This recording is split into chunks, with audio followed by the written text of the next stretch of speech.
Você provavelmente já conhece a história do gol 1000 do Pelé, marcado em 19 de novembro de 1969 no jogo Vasco 1, Santos 2. Depois teve toda a festa, comemoração, mas seguinte, você já ouviu falar na história do gol 999? Sabia que, por exemplo, para que o Pelé não marcasse mais um gol naquela mesma noite, ele acabou jogando no gol nos minutos finais? Depois da vinheta, mais uma homenagem do NSF ao rei do futebol. Essa é a melhor história do mundo de hoje.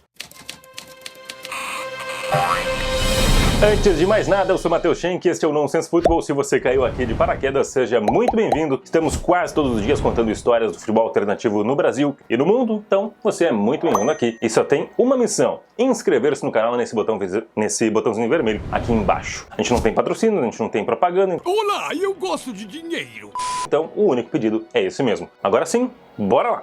Bom, você já deve ter ouvido certamente alguma história relativa ao gol 1000 do Pelé. Na reta final de 1969, só se falava disso quando o assunto era futebol no Brasil. O rei do futebol havia chegado a 998 gols depois de uma goleada do Santos em cima do Santa Cruz, em Recife, 4-0. 2 do melhor da história, em jogo válido pelo torneio Roberto Gomes Pedrosa, o Robertão. Então, o governo da Paraíba convidou o Santos para uma partida festiva contra o Botafogo paraibano, campeão estadual, aliás, bicampeão estadual pouco tempo antes, no mês anterior. Era um jogo amistoso, festivo. Estádio Olímpico abarrotado.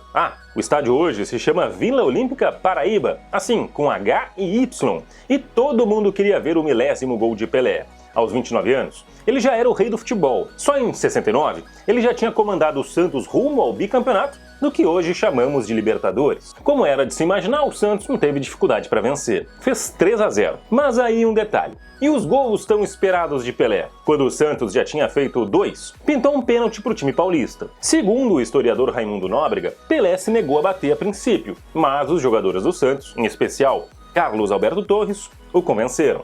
Um detalhe, não só os jogadores do Santos, viu? O estádio todo começou a vaiar quando percebeu que não ia ser o Pelé a cobrar. E aí a história mudou. Ainda nas palavras do historiador, Pelé foi lá, deu a paradinha tradicional, a bola foi num canto e o goleiro Lula no outro. Pelé fez 999 gols naquele instante. Pelé chegava oficialmente ao gol 999 e ainda tinha tempo para sair o 1000º justamente naquela partida amistosa em João Pessoa. Só que o goleiro Jair Estevão, o Jairzão, reclamou de uma lesão. Como não tinha substituições ainda no futebol, o técnico Antoninho mandou Pelé ir pro gol, pela terceira vez na carreira. E, de novo, enquanto foi goleiro, o rei não levou gols. Na história, a lesão foi muito contestada, e reza a lenda que o atacante é que não queria fazer o 1000º, e sim esperar um momento mais marcante, no Maracanã, 5 dias depois. O Pelé sempre negou que tivesse se recusado a cobrar o pênalti. Anos mais tarde, numa entrevista, ele disse que o Carlos Alberto Torres era o cobrador oficial do Santos nas penalidades e, por isso, o Capita foi quem se dirigiu inicialmente à bola. Mas depois, com toda a pressão do estádio e dos próprios jogadores, a situação mudou.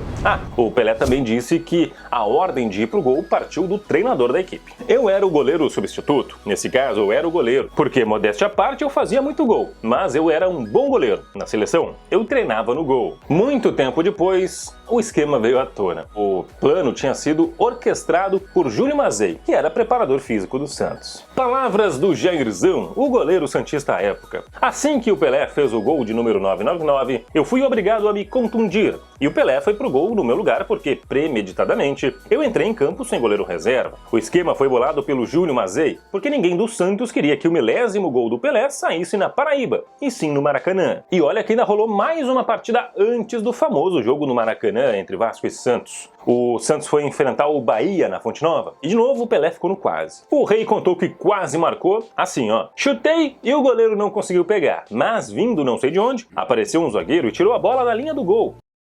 E levou a maior vaia, começaram a gritar porque todo mundo queria que o gol fosse na Bahia. O jogador que havia quebrado a alegria do próprio estádio foi Nildo, conhecido como Birro Doido. E nessa jogada foi uma coisa realmente fora de série.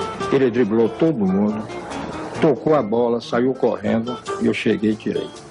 Inclusive na volta da bola, batendo tiro de meta, ele virou para mim e disse: Nildo, você é um bom caráter. Bahia e Santos empataram por 1-1, mas sem gols do Pelé. Aí, em 19 de novembro de 69, no jogo entre Vasco e Santos, finalmente saiu o 1000º. aquele gol de pênalti, todo mundo já deve ter visto a imagem.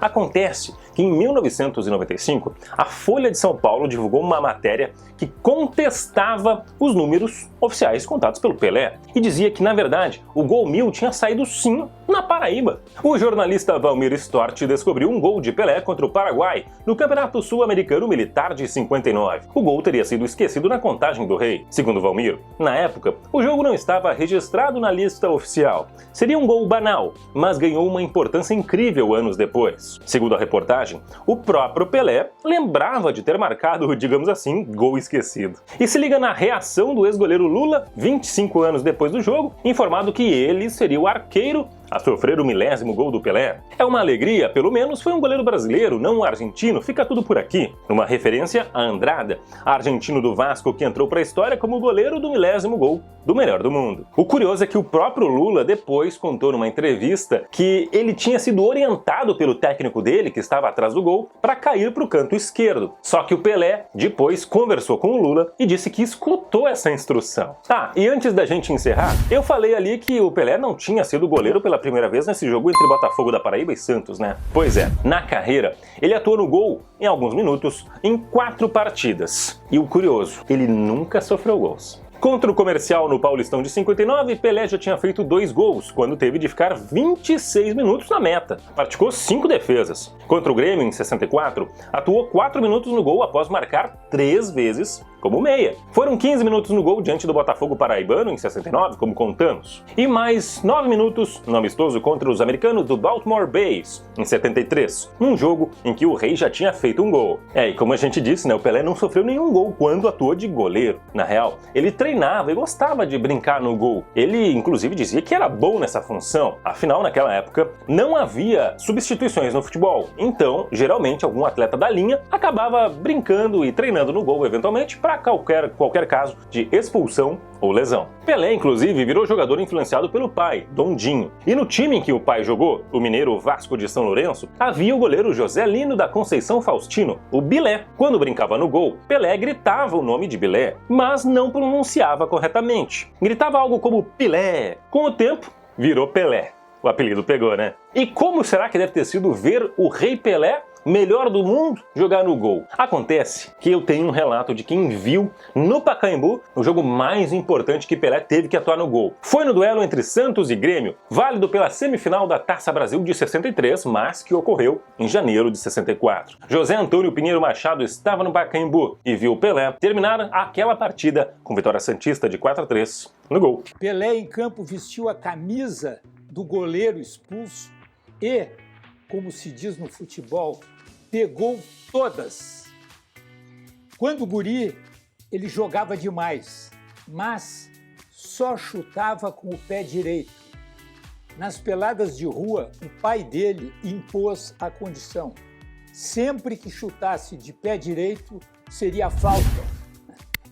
Com isso, Pelé aprendeu a fazer gols também de pé esquerdo. Que história, hein? E você, lembrava dessas curiosidades do Rei Pelé atuando no gol? Será que o gol 1000 mesmo saiu na Paraíba contra o Botafogo da Paraíba? Deixa embaixo nos comentários. Aproveita e te inscreve no canal, ativa o sininho das notificações. E eu volto na próxima. Tchau, tchau!